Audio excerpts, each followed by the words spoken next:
I've been meaning to jot my thoughts down, but I don't really like my penmanship anymore. Too curly. In paper, it takes a lot of space.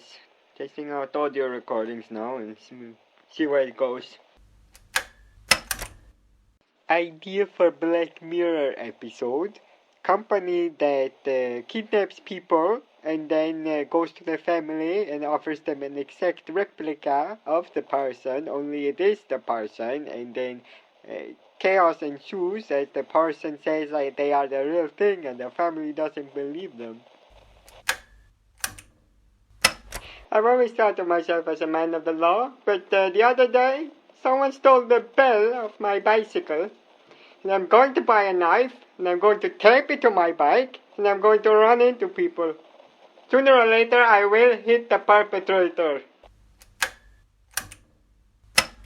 Idea for a movie called Knife Bike. A guy rides around with a bike with a knife strapped to it.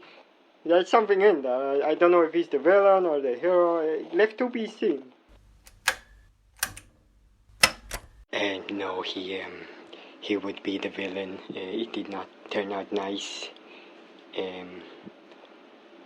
I will be laying low for a few days. Anyway, okay.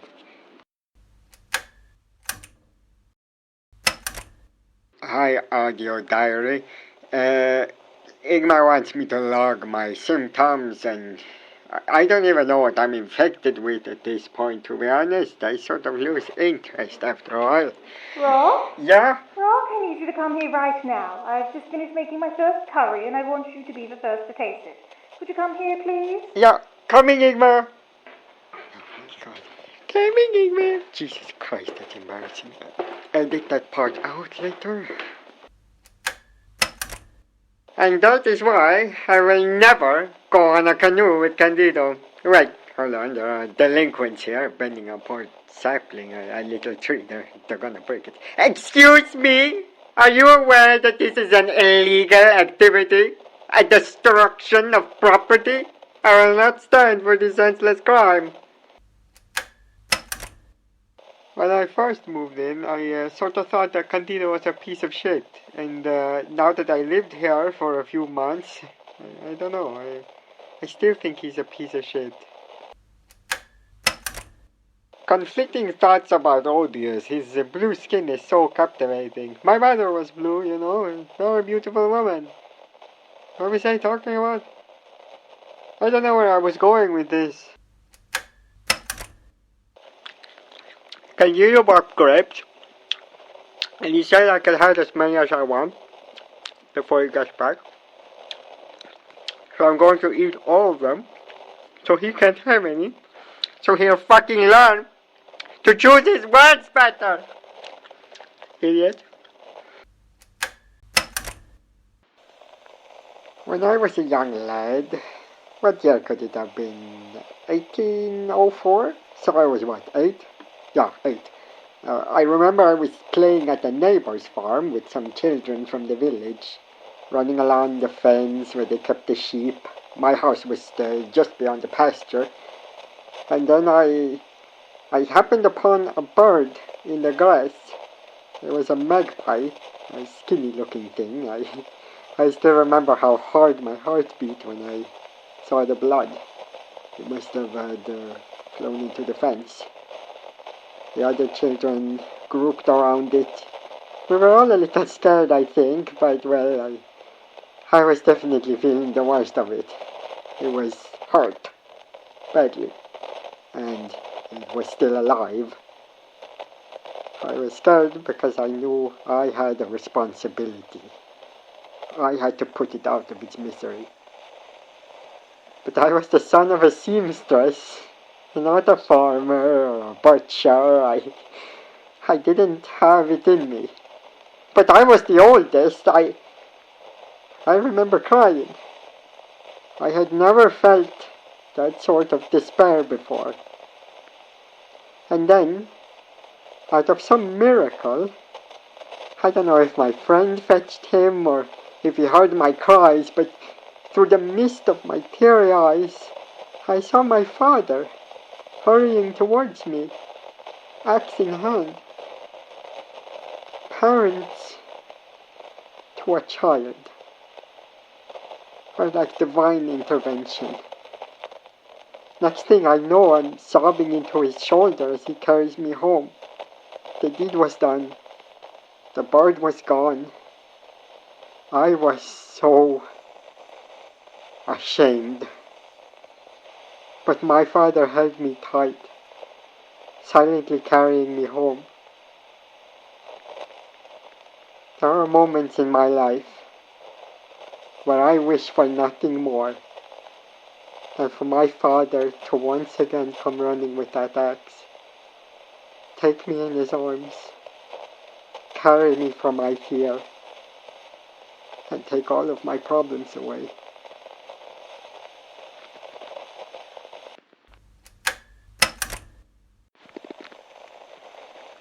The girls at the drag show would dress me up and parade me around. We had good times, them and I. And I remember that they would ask me where all my confidence came from. Which, first of all, rude. You can tell. You have eyes, don't you? Between you and me, audio diary, I don't know, I put up that little act. Perception is just another thing our brain makes up, so why not make it into a good one? And besides, my wife loved me, and she was the smartest woman in the world.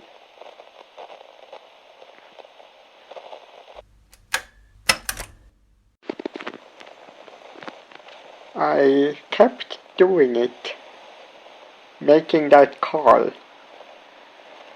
I knew it was sick and delusional, but I almost believed it. I needed to. I called her cell phone. Did it for months after she went poppy, when she wasn't around anymore. We left a stupid recording on the answering machine. I called her to ask if we needed something when I was at the store. I called her to tell her when I'd be getting home late, or when I messed up and couldn't come home at all.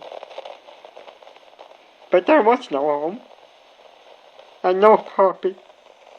And I knew that, but I just really needed to play pretend.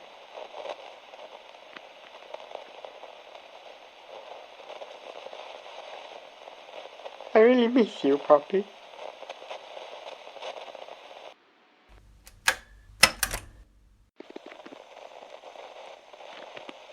And then there you are, and you find yourself alone again. And it comes back. The thought that there are more people in the world. You'll have friends soon again. New ones. There are infinite combinations of personality traits. You'll never run out of new people to meet. And it's true. No matter how old I get, people never cease to surprise me. But there comes a point where an opposing thought makes way and share space with the first one. How long can I stand trying to replace the people I love? How many times can I stand starting over? If sooner or later I will find myself there again, alone. And yeah, sure, it's better to have loved and lost, to have never loved at all. And look, I agree with that. But it piles up. It piles up.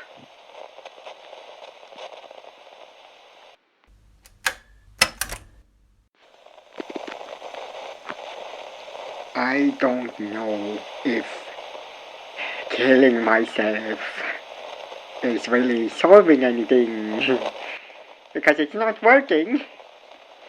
It needs to work if it's supposed to help, you know? But if I don't keep trying, maybe I'll miss out on the one time it does work. It feels like vacuuming up a spider. It feels good in the moment, but I haven't solved anything. You've just delayed the problem. And if anything, you've made it worse.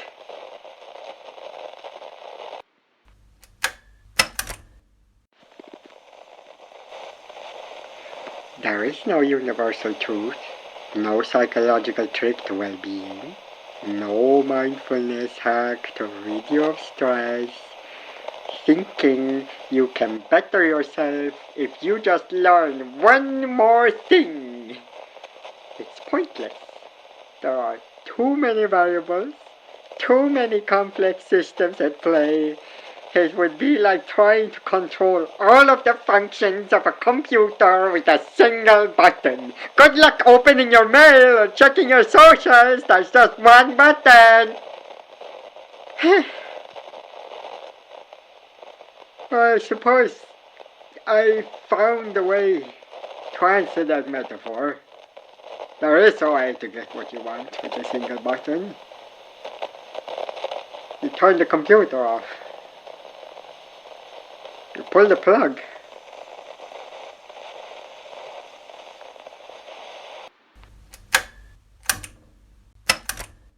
And then the night rolled around, and it was cold out, but I didn't feel cold. Maybe it was the drink, but I get how I get. I'm bleedy, emotional, asked her for forgiveness for the way I've acted. Heaven knows I can be a bit spicy. But then she told me that she would have empathy for me because she imagined that it must be harder to be me than it is to be around me. And that because of that, she would be kind and forgive me for how I am. And I know she meant well. But that has always sort of stuck with me.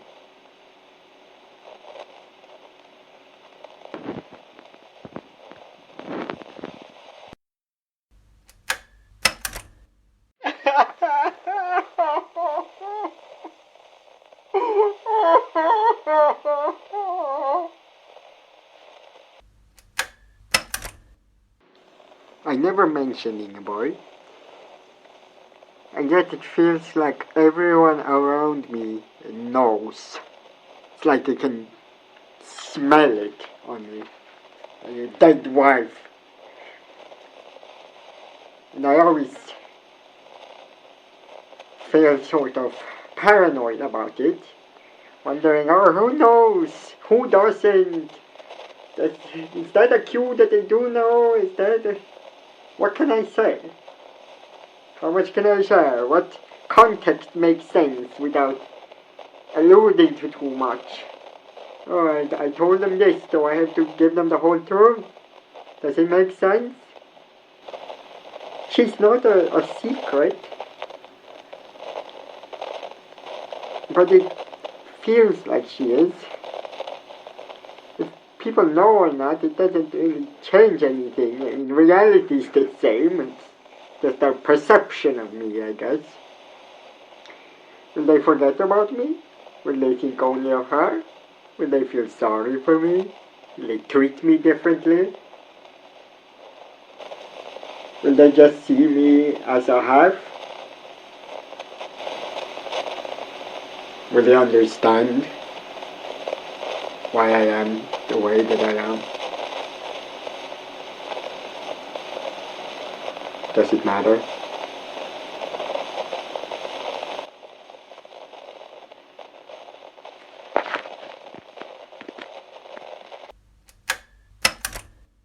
It's just that you put her up on this pedestal and she's perfect and wonderful, and then I don't deserve her, do I? I could never deserve her. She's perfect and I'm who I am. And I never earned her. I couldn't. And I'm still here. And she isn't. I can't do this anymore. Every day I feel my brain getting worse. I can't remember things anymore. But the body remembers. It does. Every taste, every hit, every time it is ever taken. I keep being mashed into this paste. There's nothing left. And if I did it this over then, how could I ever deserve her now?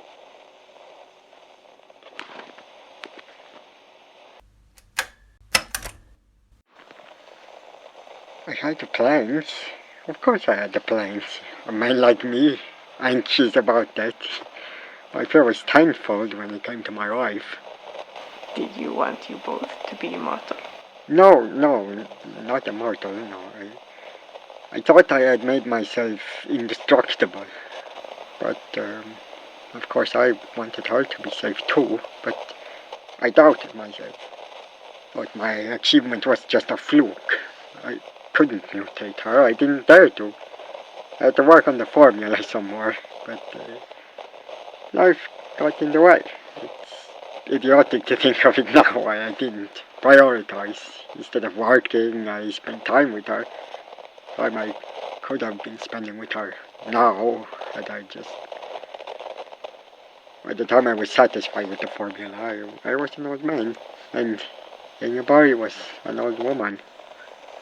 As far as we both knew, we were close to dying anyway. It seemed there was no use. And then I died. And then I didn't. And it dawned on me what my creation really meant. And I thought about eternity, and how if I mutated in a body, we could share it, but initiating the process then, she would have stayed old. She would have stayed in her aching, sick body. But I could have asked her if she wanted to be mutated as well. So why didn't you? Because she would have said yes.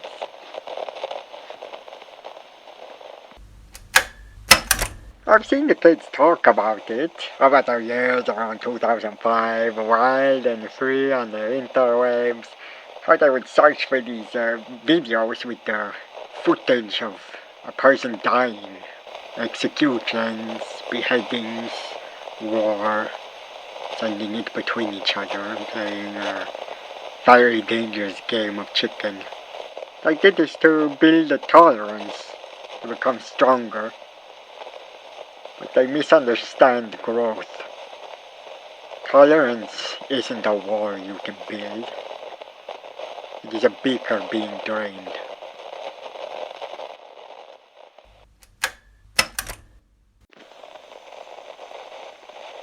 When I sit catatonic for hours, unable to speak or form sentences, barely able to blink while I feel every conceivable emotion and yet nothing at all, and I'm on the edge of my mattress, head between my knees, because my back won't carry me no more, and I really look at that crack in the concrete floor, one I've known and gone close to, eyes widening beyond my flesh and skull, somehow my vision zooming in, into the crack, into the floor, deeper and deeper, and I see a universe in there, stars, galaxies, planets, trees and houses, and at the center of it all, a little man looks back at me, a man who looks just like me that I don't recognize, and the moment I fail to pay attention to it, to that thing, I'm back in my head, back in my room, back on my mattress, aching, breathless, empty. When that happens, does it really happen? Or am I just pretending to be sick?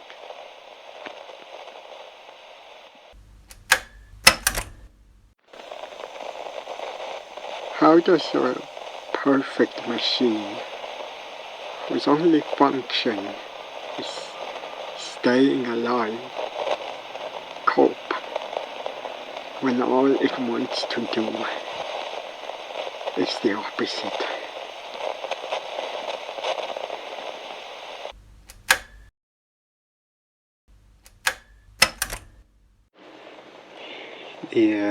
The ring, I pawned it.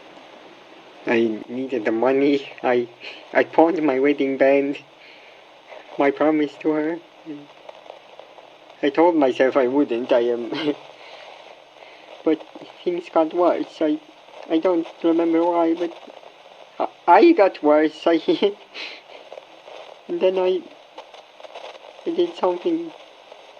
I sold her wedding ring as well. I don't know why I did it. I needed the money. I needed the money. Till death do us part. She always hated that bit. Said she would haunt me if she... I wish she would. Need? You speak of need? You didn't need that money. You wanted it. Want. Greedy and gluttonous pig. You sold her ring. You sold her ring. You sold her ring.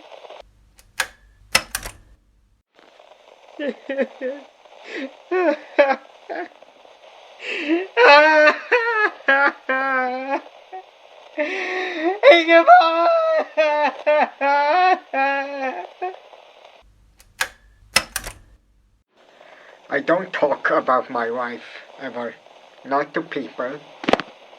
I do to myself, obviously. Hi, hello, dear diary. I'm talking about her now. Hope you're happy. I don't talk about her with other people because they don't get it. They don't understand her. I've done it before. I go, my wife, blah, blah, blah. And you go, oh, she's so beautiful and kind and perfect and she's so gentle and she's so perfect. Yeah, she is to me, not to you. She was stubborn. God knows she always did what she wanted to. She never listened. She could be really mean. I mean, she could really tear into them. She was never mean to me, but a little bit, but it's people fight. But I can't bring up the bad parts, can I? They're just as important. She wasn't perfect. I loved everything about her, every single thing. But talking bad about her, I don't want people to get the wrong idea. How could they ever understand the nuances of a woman? A woman who lived so long ago.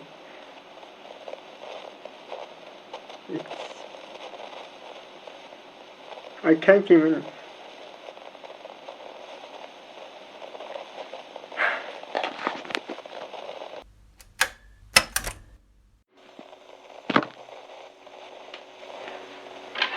And so they say to me, work on yourself, Rosch.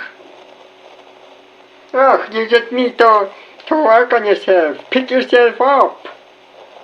Make an effort. Get a job. Clean yourself up. Get a hobby. Get out of the house more. If you just put in the effort, you will feel better. But that's what this is. This is the effort. This is me trying. This is as good as it's gonna get. Okay? You're looking at it. And I know it's disappointing. It's not what we were all expecting. Believe you me, I was expecting more too. But this is it. This is me trying.